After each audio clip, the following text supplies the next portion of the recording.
Assalamualaikum warahmatullahi wabarakatuh. Kali ini kita akan belajar mengenai apa saja peralatan utama las SMAW yang perlu kita siapkan sebelum melakukan kegiatan pengelasan.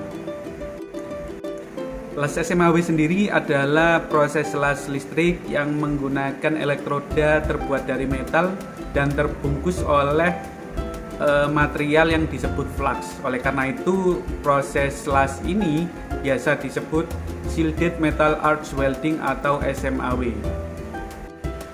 Saat ini jenis las SMAW dinilai paling murah dan paling sederhana sehingga banyak digunakan baik itu di industri kecil skala rumahan hingga industri besar seperti manufaktur, migas, dan lain-lain.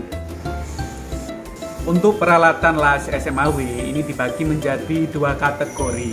Yang pertama ada peralatan utama yaitu mesin las SMAW dan aksesorisnya.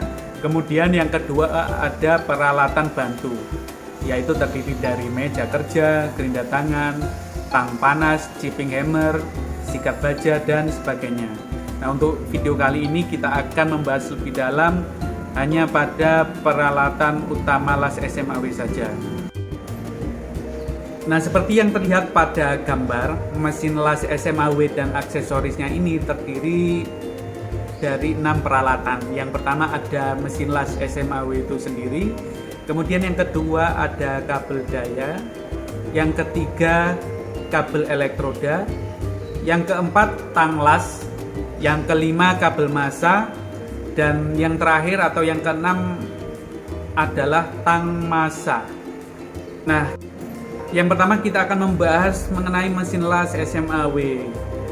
Mesin las SMAW ini kalau Anda cari dan browsing di internet banyak sekali jenisnya. Nah, untuk jenis-jenisnya itu sendiri perlu Anda sesuaikan dengan kebutuhan Anda atau benda kerja yang ingin Anda las. Nah, yang paling kecil dan yang paling murah ini Anda bisa menggunakan mesin las 120 ampere atau 450 watt, di mana jenis mesin ini biasa digunakan untuk mengelas material-material tipis dengan diameter kawat las 1,6 sampai 3,2 mm. Yang paling murah ini sangat cocok sekali kalau Anda ingin mengelas seperti holo pagar, kemudian material-material tipis yang lain. Nah, kemudian untuk tipe di atasnya ada mesin las 120 ampere juga, namun dayanya lebih tinggi yaitu 900 watt. Nah, diameter kawat lasnya sendiri itu lebih besar, 2 sampai 4 mm. Nah, ini cocok untuk Anda mengelas material-material yang lebih tebal yang mungkin tidak mampu untuk dilakukan pengelasan dengan tipe las 450 watt. Nah, kemudian ada mesin las yang ketiga, ini mesin las 280 ampere. Tentunya ini diameter kawatnya bisa mencapai 7 mm. Nah, untuk mesin las jenis ini sangat cocok untuk digunakan mengelas plat-plat. Nah, kemudian yang tebal seperti di industri galangan kapal, terus fabrikator pembuatan tangki, dan lain-lain. Namun mesin las ini cocok untuk digunakan di lokasi-lokasi yang dekat dengan sumber listrik seperti workshop yang Nah, apabila Anda sedang menjalankan proyek yang lokasinya jauh dari sumber listrik atau di site ya, mungkin jenis las yang keempat ini sangat cocok untuk Anda gunakan karena mesin las ini berbahan bakar diesel atau solar dengan tipe 400 ampere maupun 600 ampere. Nah, ini sangat cocok untuk industri-industri besar dan pengelasan untuk plat-plat yang tebal.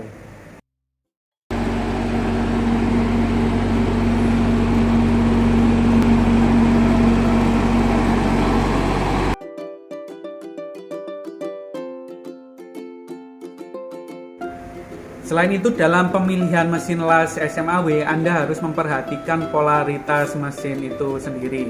Nah, untuk polaritas mesin las SMAW terbagi menjadi 3, ada mesin las AC, kemudian yang kedua ada mesin DC, dan yang ketiga mesin AC atau DC. Tentunya dalam pemilihan polaritas mesin ini Anda harus mempertimbangkan prosedur pengelasan dan kegunaannya di lapangan. Nah, terkait dengan sumber daya listriknya, ini mesin las SMAW terbagi menjadi 3 jenis juga.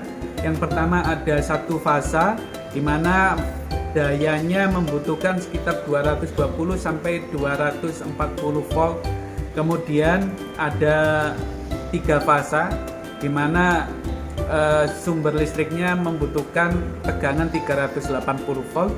Dan terakhir ada mesin las yang bisa digunakan baik itu satu fasa maupun 3 fasa. Kemudian yang kedua ada kabel daya atau juga bisa disebut input power lead, di mana kabel ini berfungsi menghubungkan sumber tenaga listrik atau jaringan listrik dengan mesin las. Nah, kabel daya ini juga ada 2 macam, yaitu kabel daya satu fasa maupun kabel daya 3 fasa. Ini menyesuaikan dengan mesin listrik yang sedang Anda gunakan. Kemudian ada kabel elektroda atau electrode lead atau electrode kabel. Nah, kabel ini berfungsi untuk menghubungkan mesin las dengan elektroda. Nah, di bagian-bagian kabel elektroda ini di ujungnya akan terhubung dengan sebuah konektor, di mana konektor ini terdiri dari male yang terpasang di kabel dan female yang terpasang di mesin las. Nah, untuk spesifikasi kabel elektroda ini ada berbagai macam. Nah, tentunya ini Anda harus menyesuaikan dengan kapasitas ampere yang bisa dikeluarkan oleh mesin las Anda. Semakin tinggi ampernya, maka kabel elektroda yang digunakan juga semakin besar. Nah, contohnya di sini banyak ukurannya ya, ada 16 mm persegi, ada 25 mm persegi sampai 120 mm persegi. Nah, untuk pemilihan diameter kabel elektroda ini tentunya Anda perlu membaca spesifikasi yang tertera pada kabel. Nah, untuk memilih jenis kabel ini Anda perlu menggunakan kabel las yang serabut ya, dengan tipe yang sefleksibel mungkin. Karena untuk penggunaannya di lapangan, para welder itu membutuhkan kabel-kabel yang fleksibel, tidak kaku. Nah, ini contohnya kabel Superflex full copper, di mana dengan kabel yang memiliki luasan 16 mm persegi, kapasitas arus listrik yang bisa diantarkan sebesar 150 ampere ya.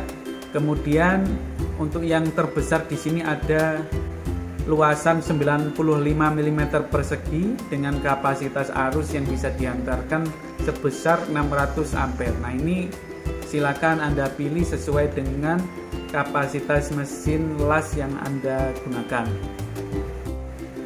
Kalau Anda memilih kabel dengan ukuran yang terlalu kecil padahal ampere yang Anda gunakan besar, maka bisa jadi akan menyebabkan kabel itu terlalu panas dan bahkan bisa terbakar. Kemudian yang keempat ada tang las atau pemegang elektroda atau electrode holder, di mana peralatan ini digunakan untuk menjepit elektroda las atau kawat las.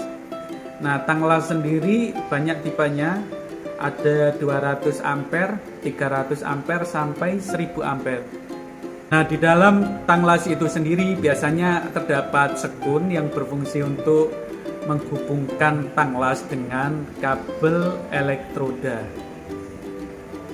Nah, untuk diameter sekun silakan Anda memilihnya sesuai dengan kabel elektroda yang Anda gunakan. Yang kelima ada kabel massa atau work lead atau workpiece lead, di mana kabel massa ini berfungsi untuk menghubungkan mesin las dengan benda kerja. Untuk spesifikasinya sendiri itu sama dengan kabel elektroda yang telah dijelaskan. Kabel massa tersebut akan dihubungkan dengan peralatan nomor 6, yaitu tang massa atau workpiece connection atau workpiece clamp atau clamp adder atau welding ground clamp. Banyak sekali ya penamaannya. Nah, peralatan ini berfungsi untuk menjepit benda kerja. Di dalam tang massa itu juga ada sekun, di mana sekun ini berfungsi untuk menghubungkan kabel dengan tang massa. Dan tang massa itu sendiri memiliki banyak tipe. Ada 200 ampere, 300 ampere sampai dengan 1000 ampere.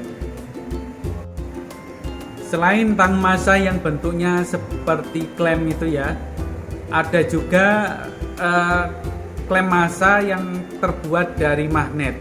Nah, contohnya seperti yang ada di gambar, di mana jenis ini tidak dijepitkan ke benda kerja, namun hanya ditempelkan saja ke benda kerja.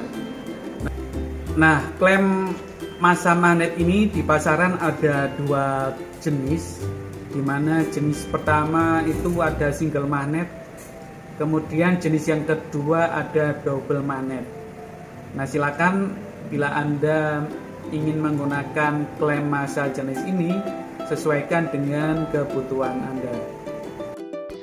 Kemudian di sini ada klem massa bentuk lain, diantaranya ada threaded workpiece clamp. Nah, ini cara menjepitnya adalah dengan mengulir sesuai dengan tebal plat yang akan dilas. Kemudian yang kedua di sini ada earth clamp. Nah, earth clamp ini sangat cocok untuk dipakai saat mengelas pipa dengan ukuran yang tidak terlalu besar. Demikian penjelasan mengenai apa saja peralatan utama las SMAW yang perlu Anda siapkan sebelum melakukan kegiatan pengelasan. Semoga bermanfaat. Dan video selanjutnya kita akan membahas mengenai peralatan pendukung dari kegiatan pengelasan SMAW. Terima kasih. Wassalamualaikum warahmatullahi wabarakatuh.